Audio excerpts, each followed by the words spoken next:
Welcome to KGC Royal Surabaya, a place that we love to call it home. With one heart, we proudly declare that I believe in God, the Father Almighty, Creator of heaven and earth. I believe in Jesus Christ, His only Son, our Lord, who was conceived by the Holy Spirit and born of the Virgin Mary. He suffered under Pontius Pilate, was crucified, died, and was buried. He descended to hell. The third day, he rose again from the dead. He ascended to heaven and is seated at the right hand of God, the Father Almighty. From there, he will come to judge the living and the dead. I believe in the Holy Spirit, the Holy Church, the communion of saints, the forgiveness of sins, the resurrection of body, and the life everlasting. Amen. In one faith and one heart, we are living as a body of Christ because of His gospel of the kingdom. Proverbs 22, verse 6. Train up a child in the way he should go, and when he is old, he will not depart from it. Gospel must get younger. Let's make it fun, make it meaningful.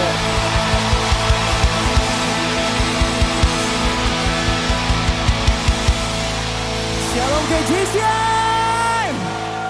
Saya percaya bahwa hari ini adalah hari yang spesial banget.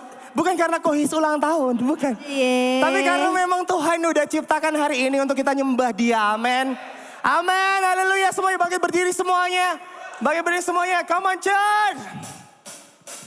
Through you, I can do anything. And I can do all things. Cause it's you give me strength. Nothing is impossible. Through you, blind eyes are open, and strongholds are broken. I'm living by faith. Nothing is impossible. Hallelujah. I believe that you know this song. Come on, church, like sing with me. I'm not gonna live by what I see. I'm not gonna live by what I feel. Deep down I know that you're here with me. 'Cause I know that you can do anything. Through you, I can do anything. I can do all things. 'Cause it's you give me strength. Nothing is impossible. Through you, blind eyes are open. Strongholds are broken. I'm living by faith. Nothing is impossible.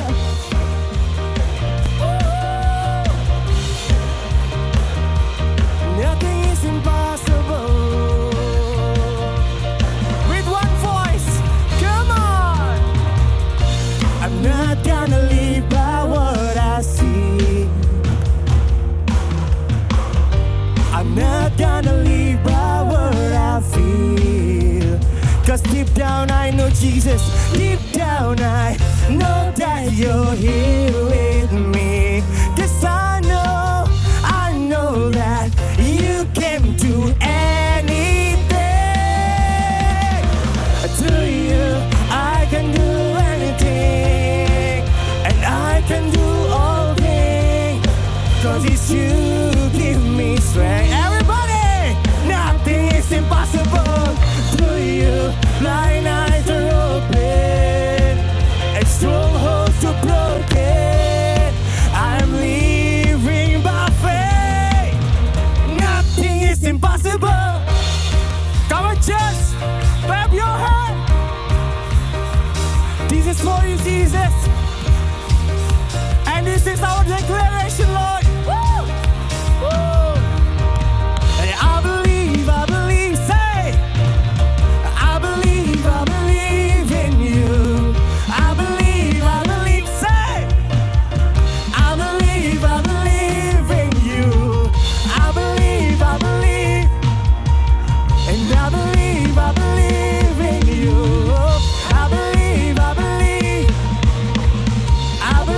I believe in you. Woo! To you, I can do anything, and I can do all things, 'cause it's you give me strength. Nothing is impossible. To you, blind eyes are open, and strongholds are broken. I'm living by faith. Nothing is impossible. I believe, and I believe in you. I believe, and I believe in you. Thank you, Jesus. Sama-sama kita teriakkan namanya, karena kita tahu bukan karena kita, karena Dia dan oleh Dia. Sama-sama kita bangkitkan suara kita, loncatkan kakimu, serukan namanya.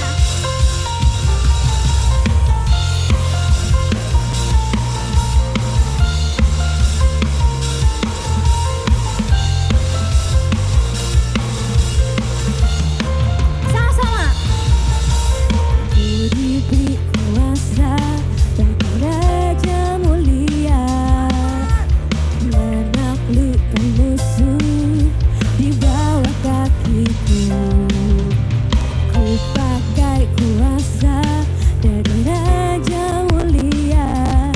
Bila Allah ada bersamaku, siapa jadi lawanku? Sungguh besar Kau Tuhanku, Engkau perisai hidupku.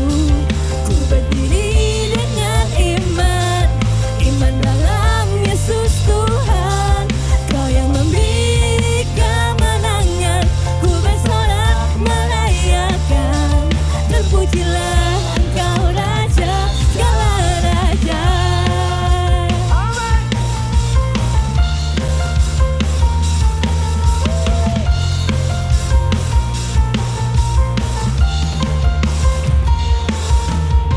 Ku diberi kuasa oleh Raja mulia, menaklukkan musuh di bawah kakiku.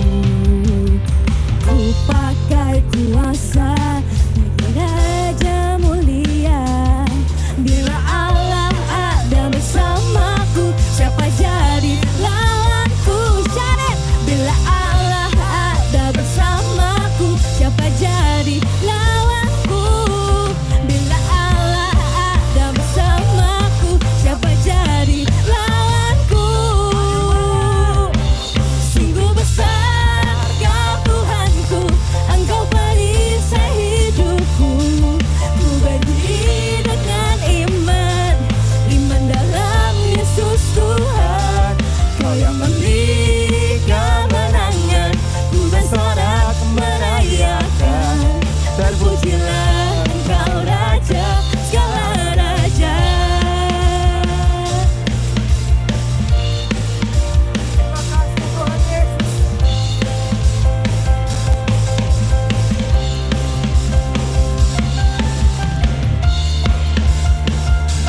Sama-sama kita deklarasikan hati kita melalui lagu ini.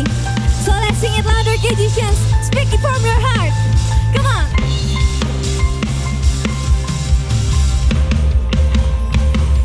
Sungguh besar Kau Tuhanku, Engkau perisai hidupku.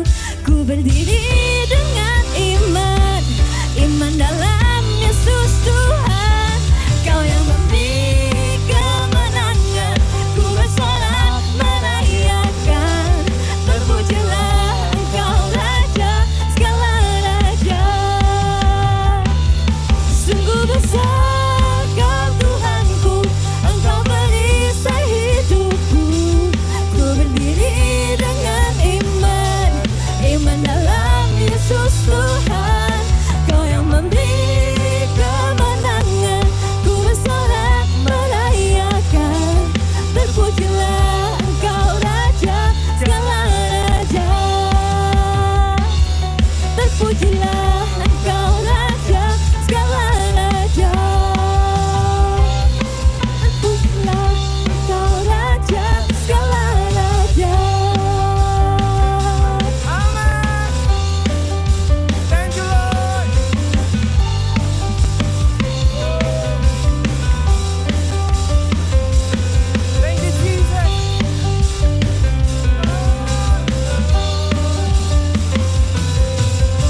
Jesus, thank you Lord.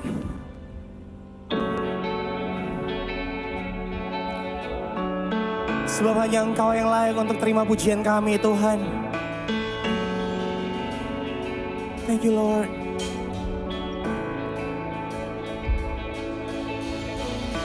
You put your love on the line to bear the weight of sin that was mine. Mercy, my river of love, into the sea, your infinite love.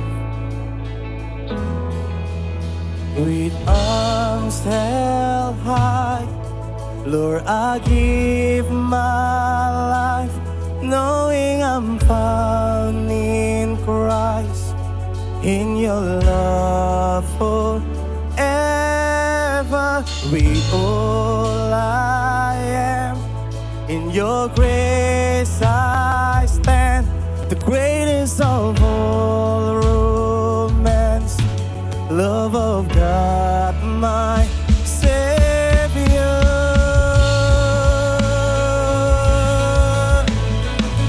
Oh Lord,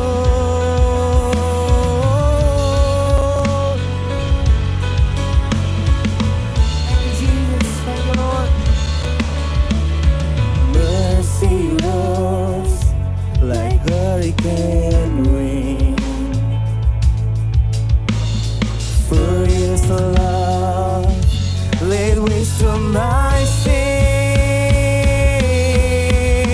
With arms held high, Lord, I give my life, knowing I'm found in Christ, in your love forever.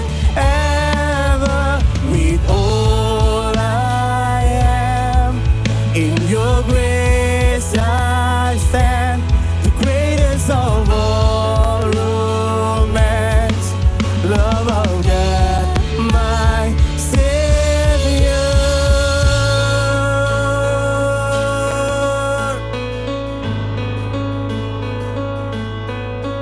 Thank you Lord. Thank you Jesus.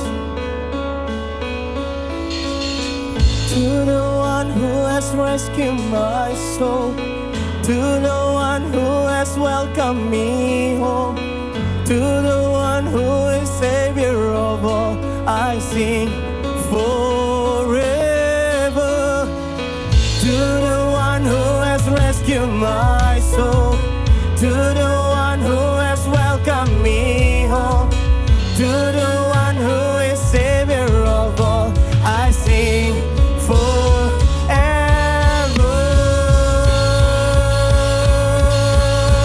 Oh, Jesus.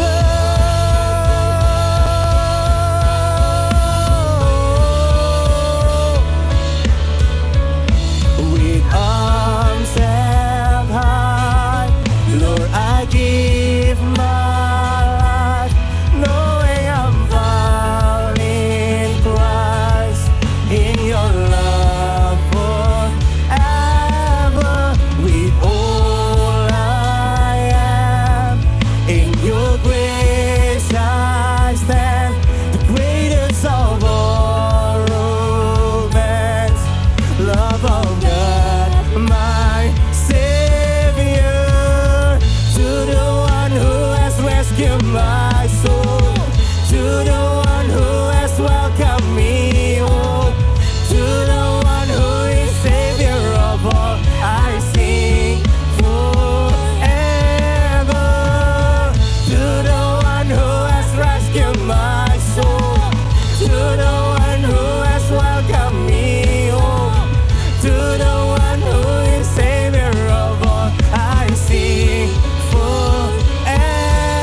free.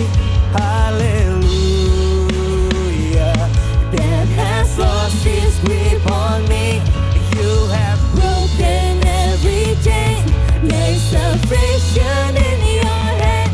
Jesus Christ, my living hope. Sing it louder, Gadgets. Hallelujah. Praise the one who set me free. Hallelujah. Death has lost its grip on me. You have broken every chain. There's salvation in your name. Jesus Christ, my living hope. Hallelujah. Praise the one who set me free. Hallelujah. Death has lost its grip on me. You have broken every chain. There's salvation in your hand. Jesus Christ, my living hope. Jesus Christ, my living hope. Jesus Christ, my living hope. Hallelujah. Thank you, Jesus.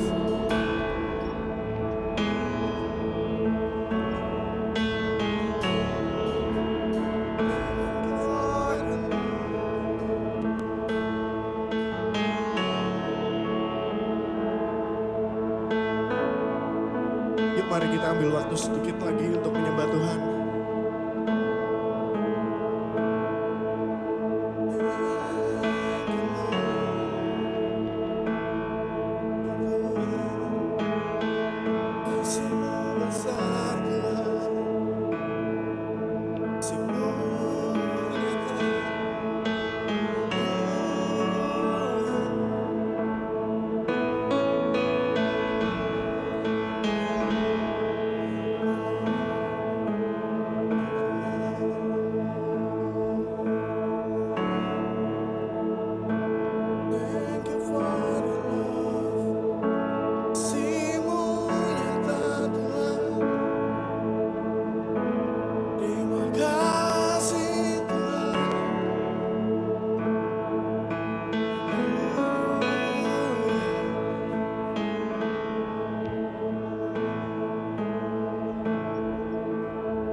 Hallelujah, praise the one who set me free. Hallelujah, death has lost its grip on me. You have broken every chain. There's salvation in your name.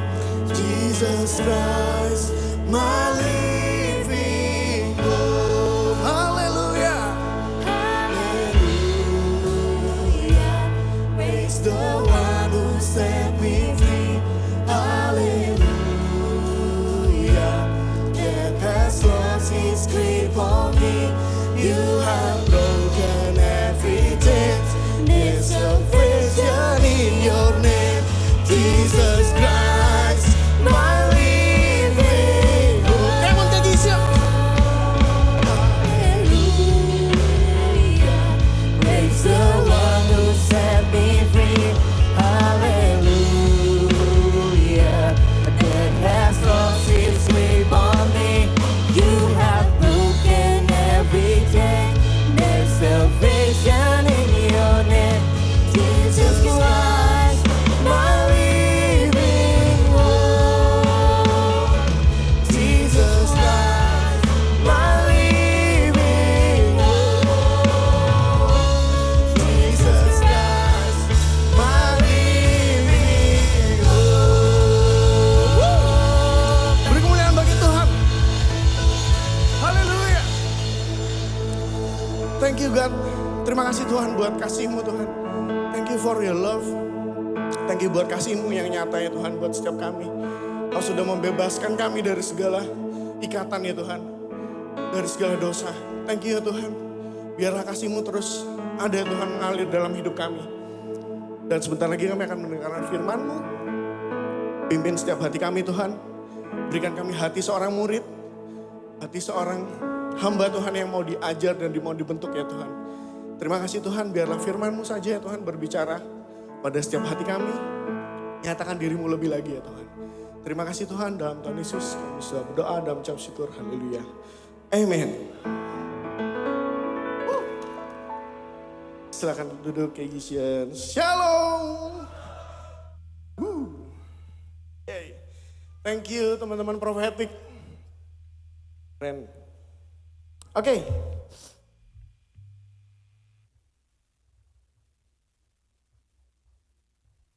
Oke.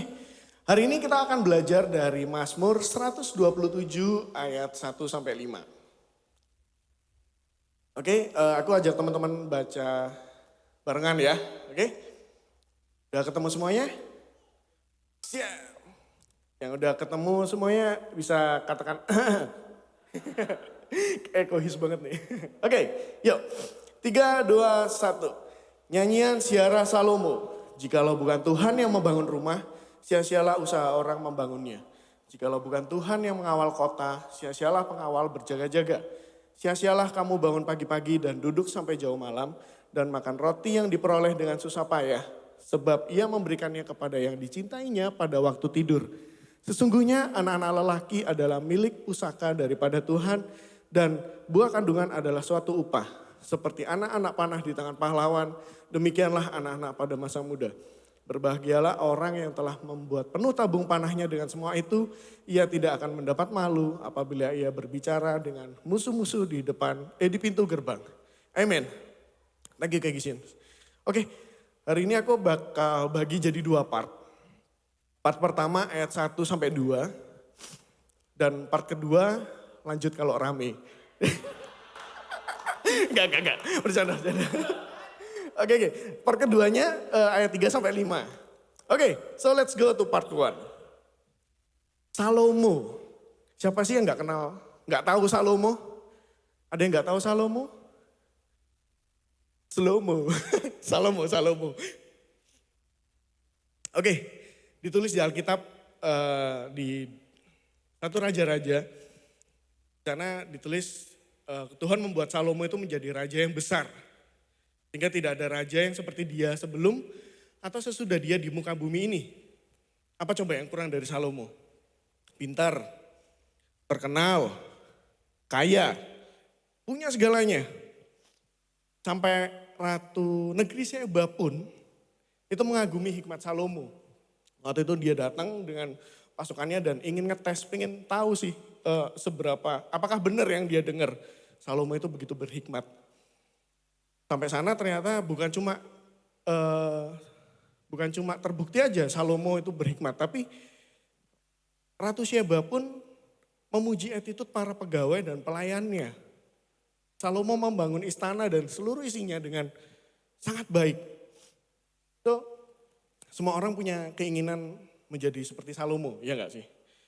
Mungkin kalau sekarang jadi seperti Elon Musk, udah terkenal ya kan, pinter, kaya lagi.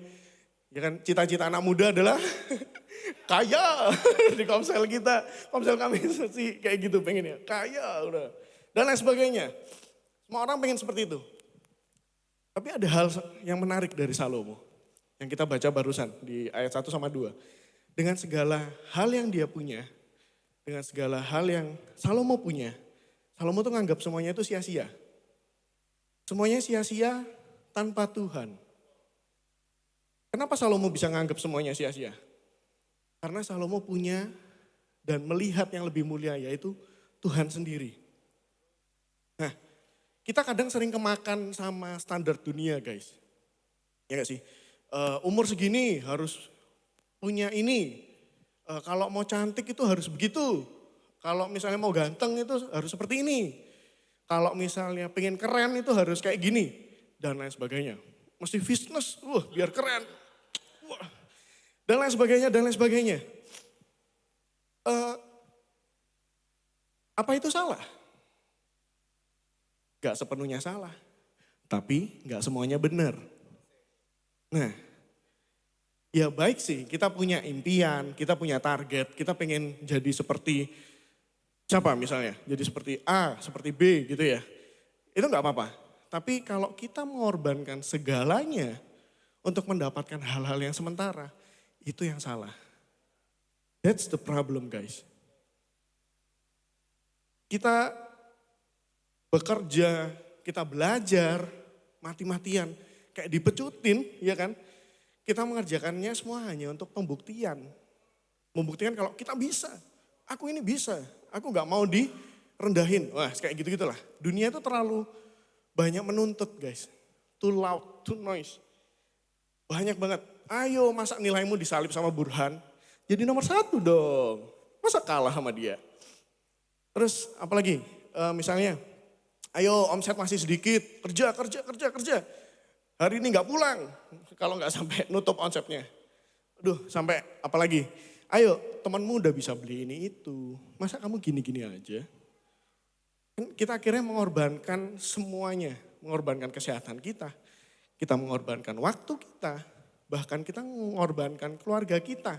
Hanya untuk mendapatkan ambisi kita. Nah pertanyaannya, emang kalau kita dapetin semuanya, apakah kita bisa menjamin semuanya baik-baik saja? Kesehatan kita bakal baik kah? Kalau kita dapat semuanya, keluarga kita bakal baik? I don't think so. Belum tentu. Nah sebaliknya, kalau kita nggak bisa capai, apakah keadaan kita bakal baik-baik saja? Kebanyakan orang jadi kecewa. Kebanyakan orang jadi stres. Kebanyakan orang jadi depresi karena ini. Karena nggak bisa nyampe. Karena standar dunia, banyak banget standar dunia dan berusaha banget nggak bisa capai dan akhirnya menyerah, mengakhiri hidupnya. Aku mau izin kutip ya dari sermonnya Kohis minggu lalu. Jika keglamoran dan kekayaan adalah tujuan terbaik, maka artis tidak akan hidup dalam depresi. Jika jabatan adalah sebuah tanda kehormatan, maka pejabat dan keluarganya tidak akan melakukan tindakan yang tercela, apalagi tindak kekerasan. Berarti bukan ini dong, bukan kekayaan, bukan ketenaran, bukan jabatan juga. Segala hal yang ditawarkan dunia hanya berujung pada kehancuran. Tapi apa yang Tuhan tawarkan akan berujung pada kehidupan. Coba kalian dengar. Nanti sampai rumah dengerin lagi khotbahnya, sermonnya dari Kak Don dan Kohis 2 minggu lalu. Ini keren banget sih. Dari awal gak apa-apa, dari Kohis, dari Andre, dari itu nyambung banget guys. Nah pertanyaannya sekarang. Pernah gak sih kamu merasa kita ngerasa gak puas sama hidup kita? Kamu marah sama dirimu? Kamu gak terima sama keadaan yang sekarang? Atau bahkan kamu marah sama Tuhan, gak terima sama apa yang terjadi sekarang. Kenapa sih Tuhan harus kayak gini? Kenapa sih aku harus ngalamin seperti itu?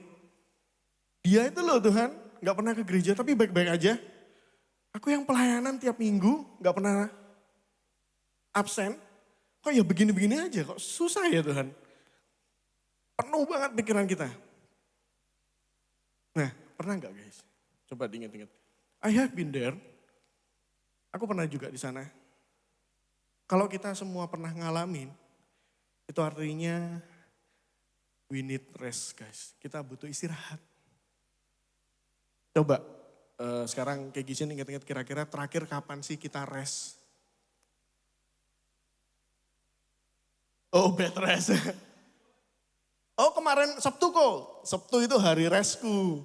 Hari yang gak ngapa-ngapain. Di rumah, main game, naikin level. Drakoran, terus apa, Netflix dan lain sebagainya.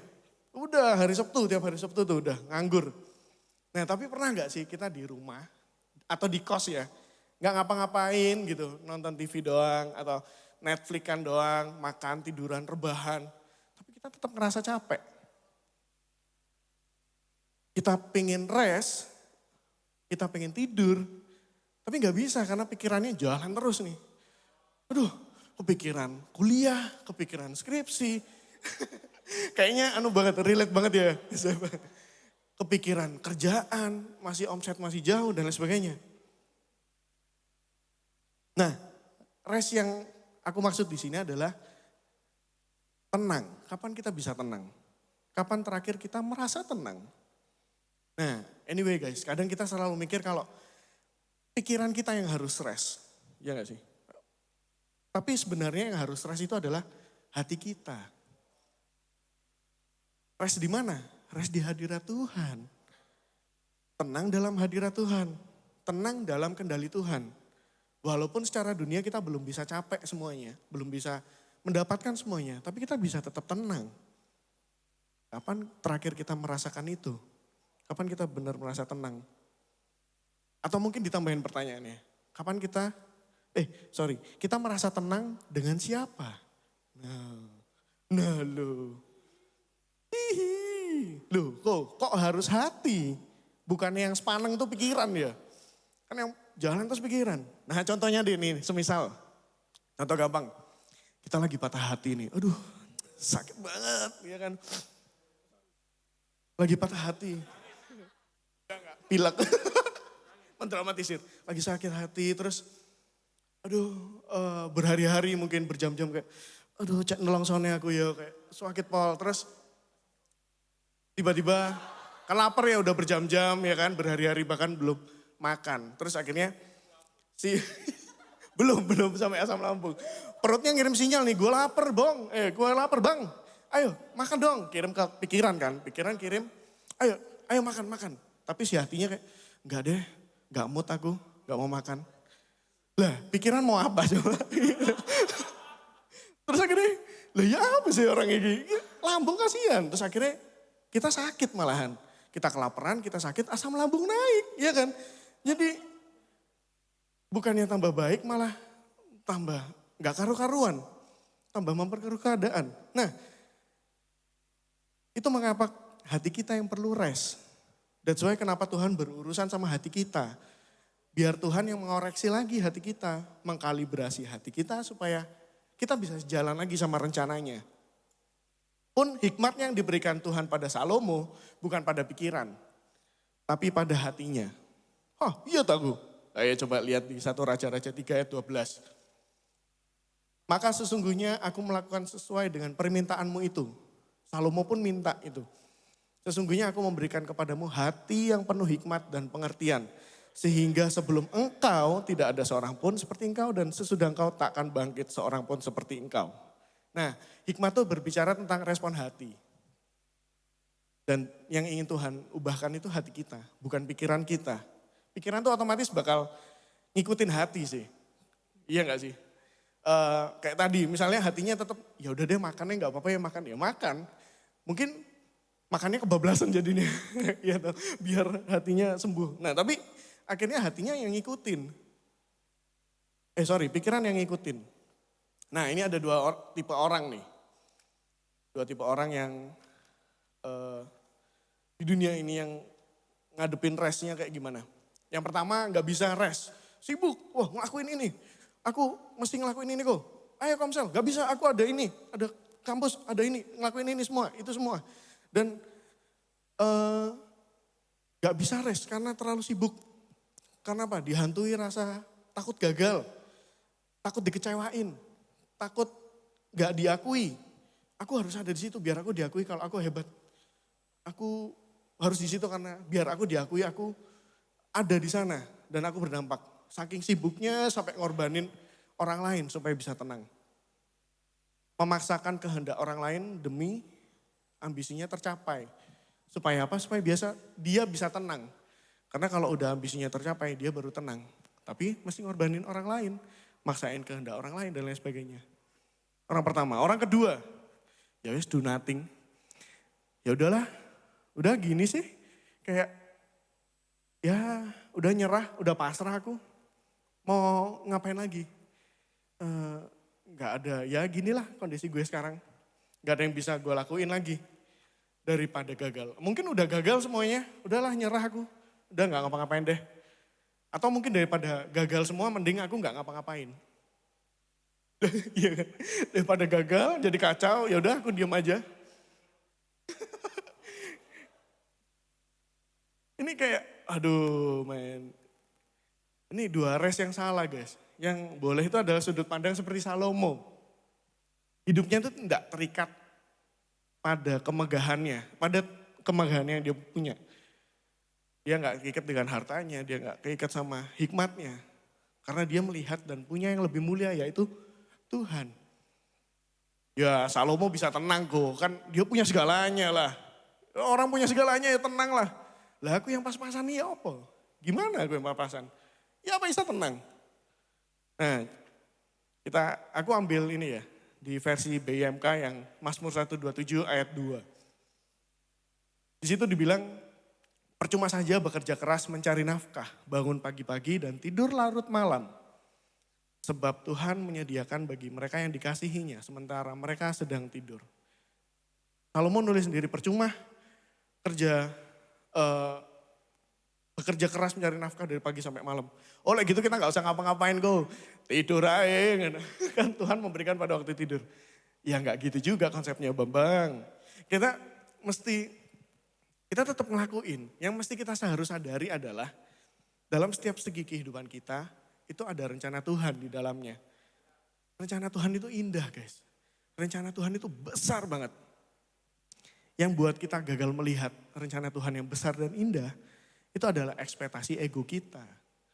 Kita terlalu banding-bandingin sama kehidupan orang lain. Padahal Tuhan udah punya rencana indah sendiri untuk Ruben.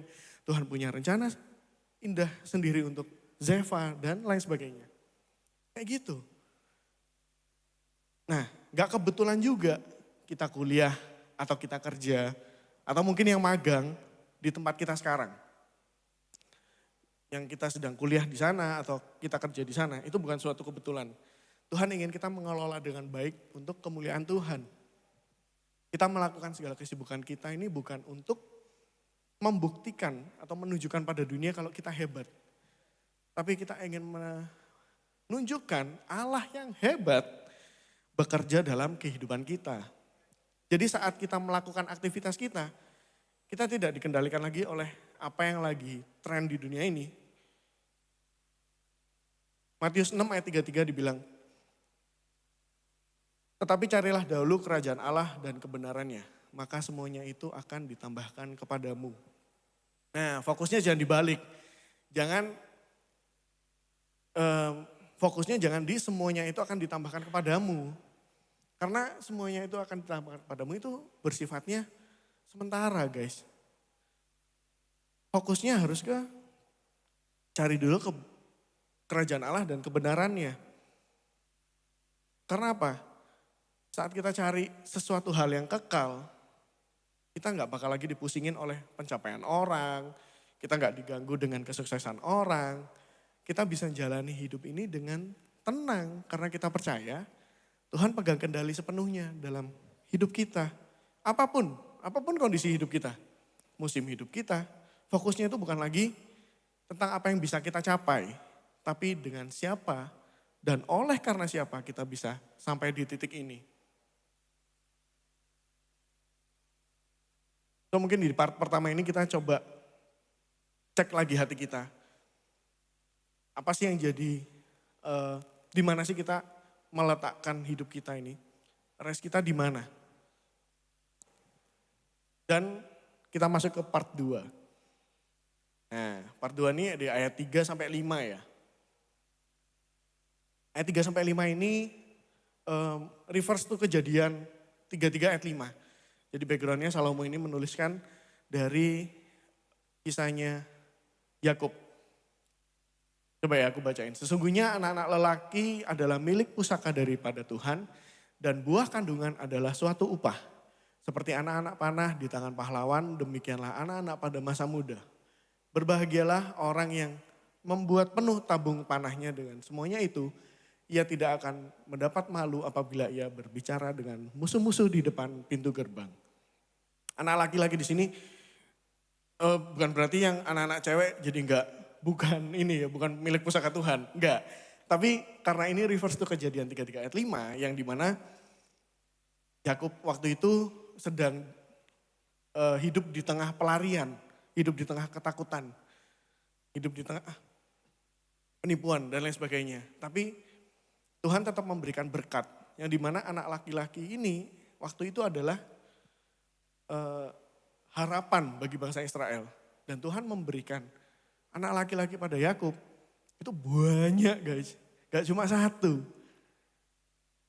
Nanti kalau teman-teman mau baca di rumah Kejadian 33 ayat 5 dan selanjutnya, di sana dituliskan waktu Yakub ketemu sama Esau, Esau sempat tanya, loh itu siapa di belakangmu? Banyak orang, yaitu anak laki-laki Yakub. Nah, Tuhan tuh memberikan harapan dan kelegaan pada Yakub. Walaupun kelihatan hidupnya penuh dengan ketakutan. Makanya ditulis di sana, berbagailah orang yang telah membuat penuh tabung panahnya dengan semuanya itu. Ia tidak akan mendapat malu apabila ia berbicara dengan musuh-musuh di depan pintu gerbang. Itu backgroundnya. Nah, so pertanyaan kedua sekarang. Kamu meletakkan dasar hidupmu pada Kristus atau pada apa? Kan dibilang, ya anak panah ya. Kita ini seperti anak panah dan di tangan pahlawan. Nah, kita ini percayakan hidup kita ini pada pahlawan yang bagaimana? Pahlawan yang seperti apa? Pada kerjaan kita, pada kepintaran kita, pada pasangan kita. Semuanya ini bisa hilang dalam sekejap.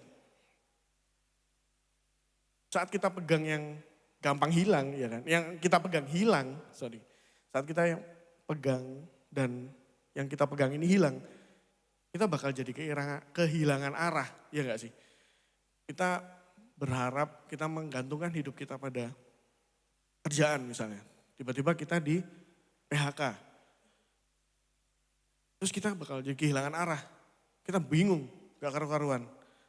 Tapi kalau Kristus menjadi dasar hidup kita, good or bad things boleh terjadi dalam hidup kita. Kita gak akan tergoncangkan, gak akan kehilangan arah. Karena Tuhan pegang kendali dalam hidup kita. Terus apa kok korelasinya dari part 1 sama part 2 tadi? Ya, pada siapa kita meletakkan dasar hidup akan menentukan kemana kita bakal rest. Kita meletakkan dasar hidup pada kerjaan, kita mungkin restnya carinya yang berhubungan dengan itu. Kita cari di hobi, kita restnya di hobi. Dan semuanya bakal sia-sia karena sementara. Nah, dunia itu menawarkan rest area, persinggahan, tapi sifatnya sementara. Healing, shopping, eating, hiking, traveling, dan ing-ing yang lainnya ya. Iya kan, dan ing-ing yang lainnya dan ciing. Ciing. Nah, kita bisa lupa stresnya waktu kita lagi healing, ya gak sih? Kita bisa lupa, kita bisa enjoy. Tapi waktu kita balik lagi ke rutinitas atau biasanya kita sebut, waduh besok balik lagi ke kehidupan nyata nih gitu. Iya kan, balik lagi nih. Terus gak lama kita stres lagi. Akhirnya kita butuh healing lagi. Balik lagi, stres lagi. Nah karena apa? Karena sementara. Sifatnya cuma persinggahan. Tapi guys, berita baiknya. Tuhan menawarkan pemberhentian, rest in God. Tuhan menawarkan pemberhentian yang sifatnya kekal.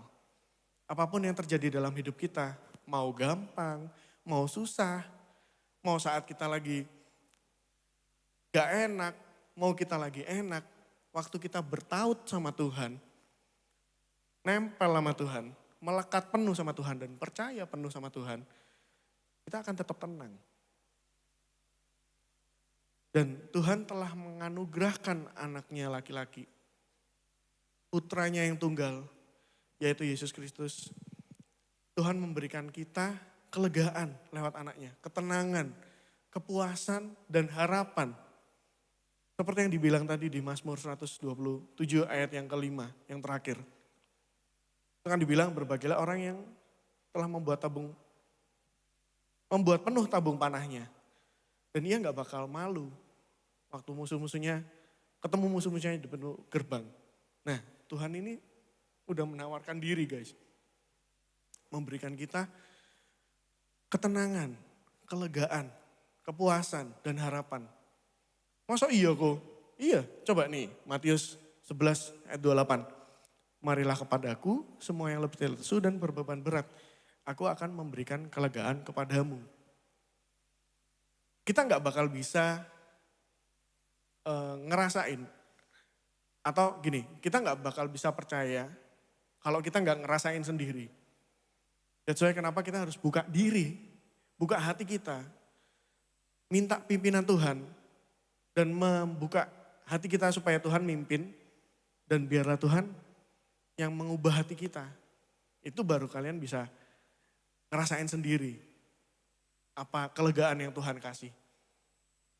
Kadang kita nggak percaya karena kita nggak ngalamin. Nah, masalahnya kadang kita nggak mau ngalamin dulu. Kita keburu ngejudge dulu. Kayak masa sih aku udah berserah kok. Aku udah berserah sama Tuhan tapi nggak dapat apa-apa.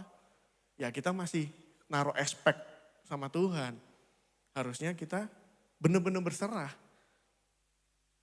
Yohanes 4 ayat 13 ayat 14. Jawab Yesus kepadanya, barang siapa minum air ini, ia akan haus lagi. Tapi barang siapa minum air yang akan kuberikan kepadanya, ia tidak akan haus untuk selama-lamanya.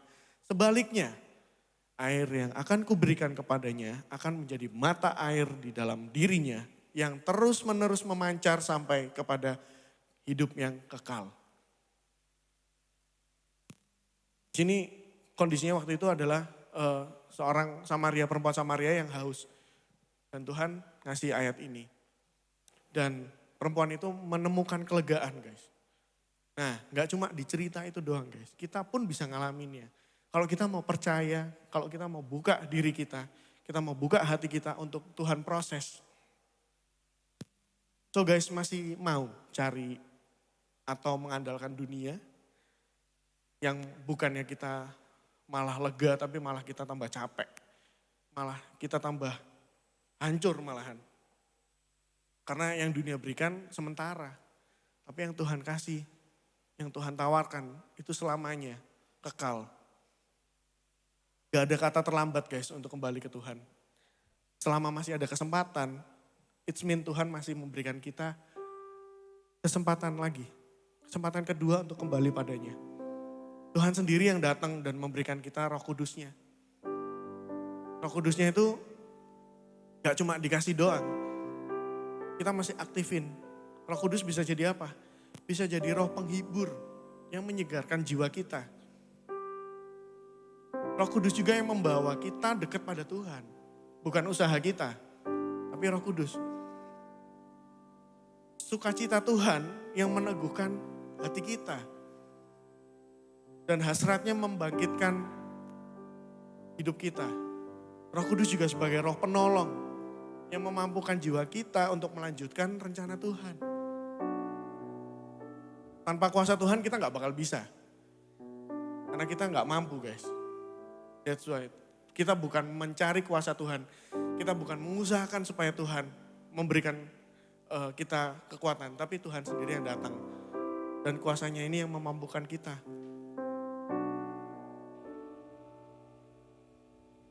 So guys, hari ini mungkin singkat message-nya.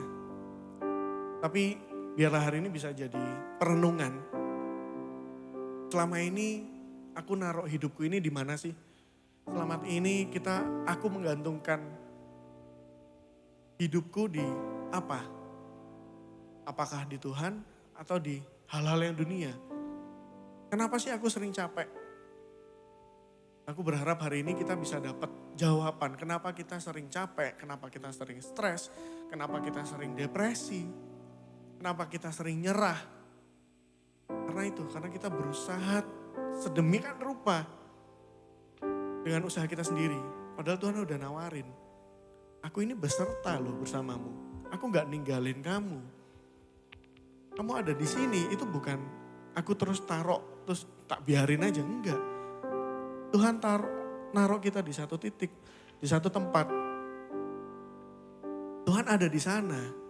Gak usah cari bantuan dari orang lain.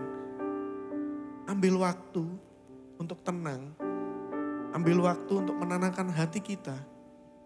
cari Tuhan lagi, cari kebenarannya, cari kerajaannya. Semuanya bakal ditambahin. Mungkin gak kelihatan, mungkin kita gak langsung ngerasain. Atau mungkin kita gak dapat apa yang kita pingin. Tapi satu hal guys, Tuhan gak pernah ninggalin kita.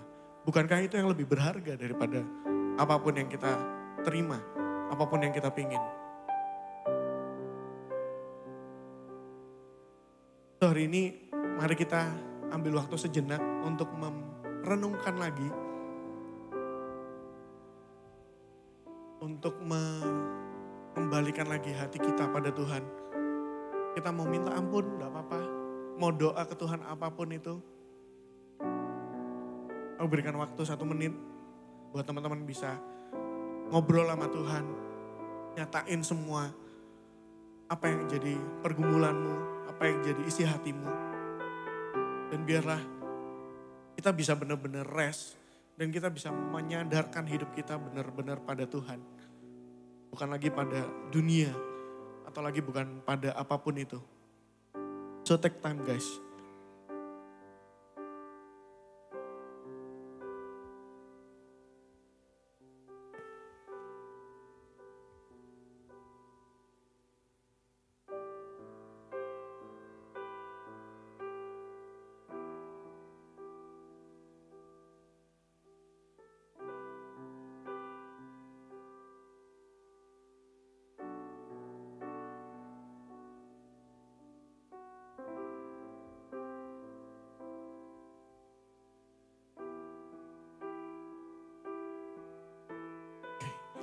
Izinkan aku berdoa untuk Kegision buat kita semua di sini.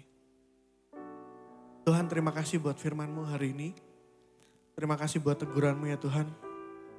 Terima kasih buat kesempatan Tuhan, kita masih ada di titik ini.